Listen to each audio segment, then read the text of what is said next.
Lotus reality and agro farming వారు premium farm land projects మన పొలం ఫేజ్ 1, 2 మరియు 3 కంప్లీట్ చేసుకుని మన పొలం phase 4 Wasar village at Narayana Khed లో ఆగస్టు 15 ఇండిపెండెన్స్ డే రోజు గ్రాండ్ లాంచ్ చేయడం జరుగుతోంది.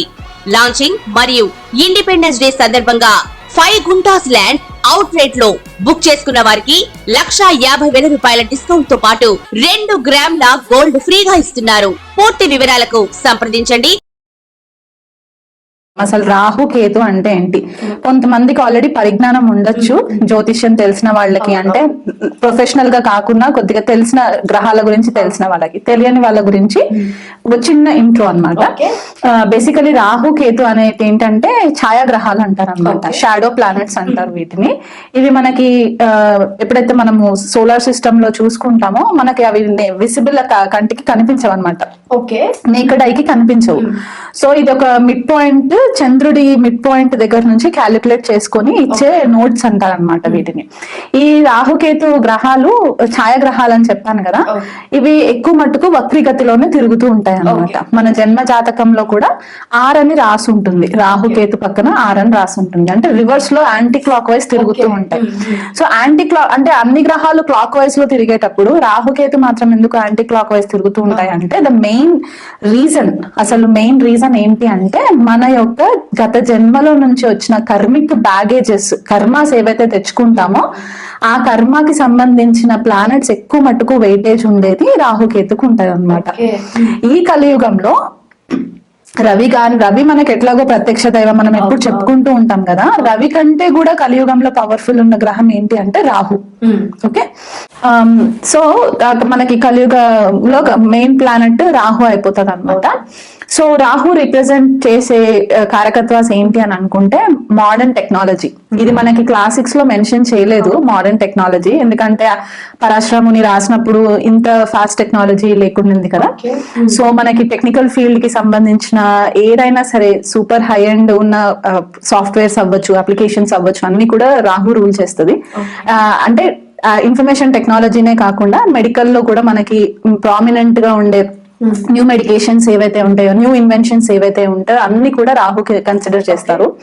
మనకంటే భిన్నంగా ఆలోచించే వ్యక్తులు ఎవరైతే ఉంటారో, అంటే అన్కన్వెన్షనల్ మైండ్ సెట్ ఏదైతే ఉంటుందో అదంతా కూడా మనకి కొద్దిగా రాహుకేతు పవర్ఫుల్ సిచ్యువేషన్ ని బట్టే ఉంటాయి అన్నమాట. ఫారెన్ ప్లానెట్ అని కూడా అంటారు వీటిని. రాహుకేతు రెండు కూడా కొద్దిగా ఫారెన్ కి సంబంధించి, అంటే మన నేటివిటీకి కాకుండా కొద్దిగా భిన్నంగా ఉండేదంతా కూడా రాహుకేతు కిందకే వస్తాయి. సర్పగ్రహాలని కూడా అంటూ ఉంటారు అనమాట రెండింటిని.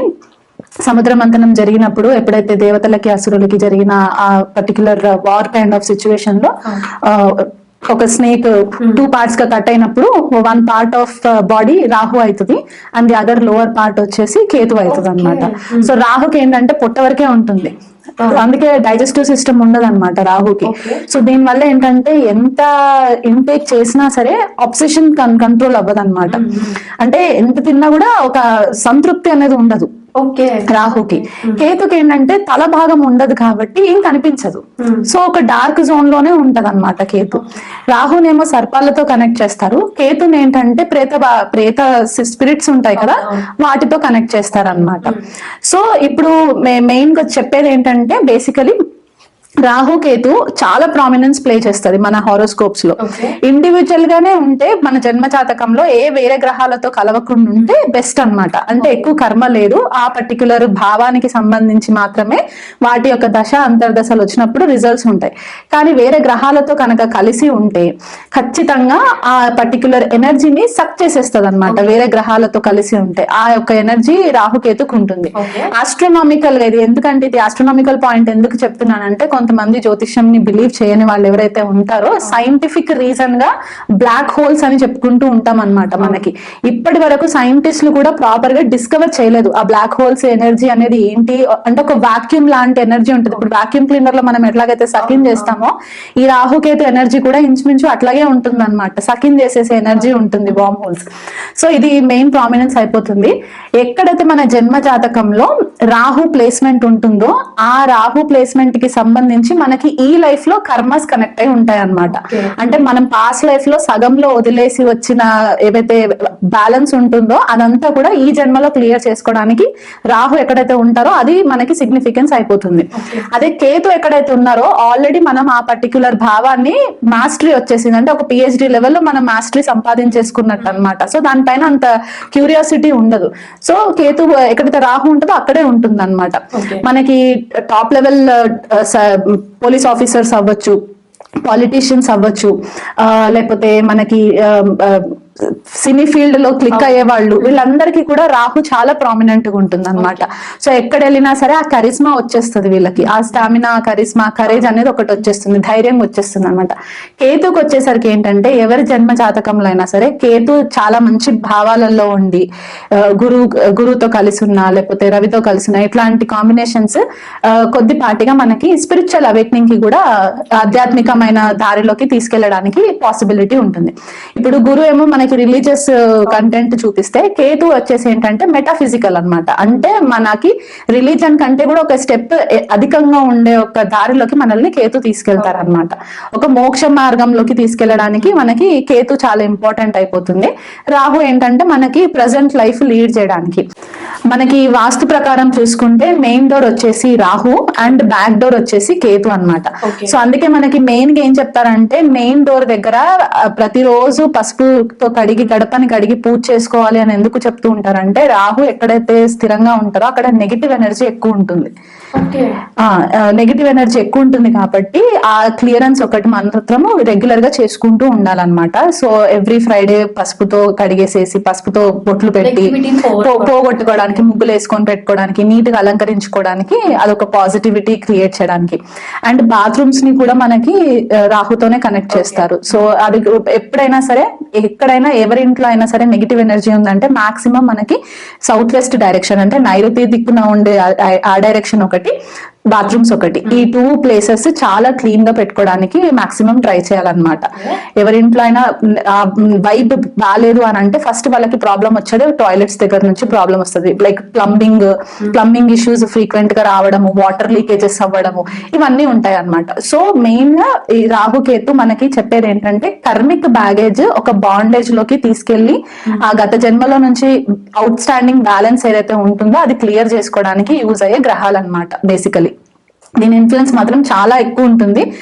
వాటి నుంచి వచ్చే ప్రాబ్లమ్స్ అన్నిటిని కూడా శాపాలు కిందకే కన్సిడర్ చేస్తారు, దోషాల కంటే కూడా శాపాల కిందకే కన్సిడర్ చేస్తారు. ఏ గ్రహంతో కలిసి ఉంటే ఆ గ్రహానికి సంబంధించిన శాపం మనకి రాహుకేతు సిగ్నిఫై చేస్తాయి అన్నమాట. కుంభరాశిలో రాహు కానీ కేతు కానీ ఉంటే, రాహు కుంభరాశిలో ఉంటే చాలా కంఫర్టబుల్ ఫీల్ అవుతారు అనమాట. ఎందుకంటే రాహు కుంభరాశిని కోరూలు చేస్తారు శనితో కాకుండా. కుంభరాశి ఏంటంటే బేసికలీ సైంటిఫిక్ ఓరియంటెడ్ రాశి అన్నమాట. అంటే మనకి ఇప్పుడు ఈ కరెంట్ టెక్నాలజీ మనం ఏదైతే చూస్తున్నామో, ఆర్టిఫిషియల్ ఇంటెలిజెన్స్, వర్చువల్ రియాలిటీ, ఇవన్నీ ఏదైతే చూస్తున్నామో దీనికి మెయిన్ కారక ఏంటి అంటే అక్వేరియస్ అన్నమాట. కుంభరాశి రూల్ చేసేది. అందులో ఇప్పుడు శని ఆల్రెడీ ట్రాన్సిట్ అవుతుంది. సో ఇక్కడ రాహు కుంభరాశిలో జన్మ జాతకంలో ఉంటే అంటే వీళ్ళ థింకింగ్ అంతా కూడా చాలా హైఫై ఉంటుంది అనమాట. అంటే అవుట్ ఆఫ్ బాక్స్ థింకింగ్ ఉంటుంది వీళ్ళకి. యుఎఫ్ఓస్ అన్నా, ఏలియన్స్ అంటే గ్రహాంతర వాసుల గురించి రీసెర్చ్ చేయడం అన్నా, డీప్ సైంటిఫిక్ ఓరియంటెడ్ సబ్జెక్ట్స్ పైన రీసెర్చ్ చేయడము, వేరే గ్రహాలలో ఎట్లాంటి లైఫ్ స్టైల్స్ ఉంటాయి, అసలు లైఫ్ ఉన్నదా లేదా అని ఒక రీసెర్చ్ చేయడము. అలా కాకుండా ఒకవేళ సైన్స్ కాకుండా వేరే సబ్జెక్ట్స్ లోకి వచ్చినా సరే అంటే ఉన్నదానికంటే భిన్నంగా ఎక్స్పాండ్ చేయాలి అనే ఒక మైండ్ సెట్ వీళ్ళకి ఖచ్చితంగా ఉంటుంది అనమాట. రాహు కుంభరాశిలో ఉన్న వాళ్ళకి ఒక రెవల్యూషన్ తీసుకొచ్చే సైన్ అన్నమాట. అండ్ డీప్ ట్రాన్స్ఫర్మేషన్స్ అయ్యే సైన్ కూడా చెప్పుకోవచ్చు. కాకపోతే ఇక్కడ నాలెడ్జ్ కి మాత్రం చాలా అడ్వాన్స్డ్ ఆలోచనలు ఉండే వ్యక్తులు ఉంటారు అనమాట. అంటే ఒక పోస్ట్ గ్రాడ్యుయేషన్ డిగ్రీ లేకపోయినా నార్మల్ 10th వరకు చదువుకున్న వాళ్ళైనా సరే రాహు కుంభరాశిలో ఉన్న వాళ్ళ థాట్ ప్రాసెస్ చాలా హైఫైగా ఉంటుంది అనమాట. వాళ్ళు ఎటువంటి సిచ్యువేషన్స్ వచ్చినా సరే వాళ్ళు ధైర్యంగా ఎదుర్కోవడము, ఆ మైండ్ సెట్ ని వాళ్ళు ప్రాపర్ గా అనలైజ్ చేసి వాళ్ళు ముందుకు వెళ్ళడానికి ఒక మంచి స్కెచ్ చేసుకుంటారు అనమాట వాళ్ళు. ఎందుకంటే రొటీన్ గా అందరు చేసేదానికి కాకుండా భిన్నంగా ఆలోచించి భిన్నంగా ఇంప్లిమెంట్ ఇంప్లిమెంట్ చేయడానికి వీళ్ళు ఎక్కువ ఛాన్సెస్ ఉంటాయి. టెక్నికల్ గా చెప్పాలంటే సొసైటీ టాబూ బ్రేకర్స్ అంటారు అనమాట. ఇప్పుడు సొసైటీలో ఒక నామ్ ఉంటే ఆ నామ్ కి అగెయిన్స్ట్ గా వెళ్ళిపోవడము, అన్కన్వెన్షనల్ గా చేయడము. ఇప్పుడు మనం అందరం కూడా నార్మల్ ఒక వైర్డ్ ఫోన్స్ వాడుతూ ఉన్న వాళ్ళము, ఆటోమేటిక్ గా మనం ఇప్పుడు ఎంత గ్రాడ్యువల్ గా మనము ప్రోగ్రెస్ అయ్యాము, ఎవల్యూషన్ జరిగింది అంటే స్మార్ట్ ఫోన్స్ వరకు వచ్చేసాం. In future Rahu next year మేలో రాహు మీ కుంభరాశిలోకి ఎంటర్ అయిన తర్వాత కూడా మనకు వచ్చే 18 years టెక్నాలజీకి సంబంధించి కూడా మనకి చాలా మార్పులు కనిపిస్తాయి అన్నమాట. అంటే మనల్ని ఫోర్స్ చేస్తాడనమాట Rahu to expand our knowledge. ఇది మనకి ఈ కుంభరాశిలో రాహు యొక్క ప్లేస్మెంట్ క్వాలిటీస్ అన్నమాట. ఇది ఇండివిజువల్ జన్మ జాతకంలో కూడా వాళ్ళు చాలా ఇంటెలెక్చువల్ గా ఉంటారు అనమాట. సైన్స్ ఫిక్షన్ మైండ్ సెట్ తోటి ఉంటారు, సైన్స్ ఫ్యాంటసీస్ ఉంటాయి, డాక్యుమెంటరీస్ మూవీస్ చూడడం ఇష్టపడుతుంటారు. ఒకవేళ డీప్ డార్క్ అకల్ట్ లోకి వెళ్ళాలి అని అనుకుంటే కొంచెం తాంత్రిక్ ప్రాక్టీషనర్స్ ని కూడా మనము రాహు కుంభరాశిలో ఉండే వాళ్ళని కూడా మనం చూడొచ్చు. మంచి హీలర్స్, మంచి డాక్టర్స్, సర్జన్స్ వీరి జన్మ జాతకాలలో రాహు వెల్ ప్లేస్డ్ ఉంటారన్నమాట. అదే మనకి కేతు కుంభరాశిలోకి వచ్చేసరికి ఏంటి అంటే రాహు రూల్ చేసే సైన్ కాబట్టి ఇక్కడ డీప్ ట్రాన్స్ఫర్మేషన్స్ ఉంటాయి. వీళ్ళ లైఫ్ లో ఏంటంటే ఖచ్చితంగా 2 సందర్భాలలో వీళ్ళకి చాలా ట్రాన్స్ఫర్మేషన్స్ జరుగుతాయి అన్నమాట. ఒకటి వాళ్ళు చిన్న వయసులో ఉన్నప్పటి నుంచే చాలా కష్టపడి ఒక లైఫ్ లోకి ఒక స్టేజ్ లోకి వస్తారు.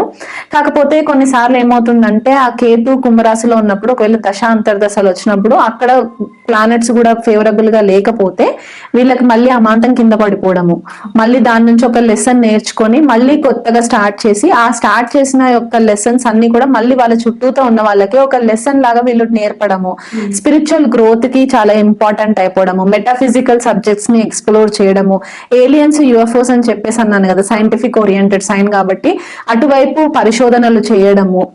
సైంటిస్ట్లకి కూడా మంచి ఫేవరబుల్ ఉన్న ప్లేస్మెంట్ అన్నమాట రాహు గాని కేతు గాని కుంభరాశిలో ఉంటే. రెమెడీస్ సేమ్ సుబ్రహ్మణ్య స్వామి ఆరాధన చేసుకోవడము ఆన్ సాటర్డేస్ చేసుకుంటే ఇంకా మంచిది. సుబ్రహ్మణ్య స్వామికి సర్పదేవతలకి పాలాభిషేకం చేయించుకోవడం వల్ల కూడా వీళ్ళకి మంచి ఫేవరబుల్ రిజల్ట్స్ ఉంటాయి.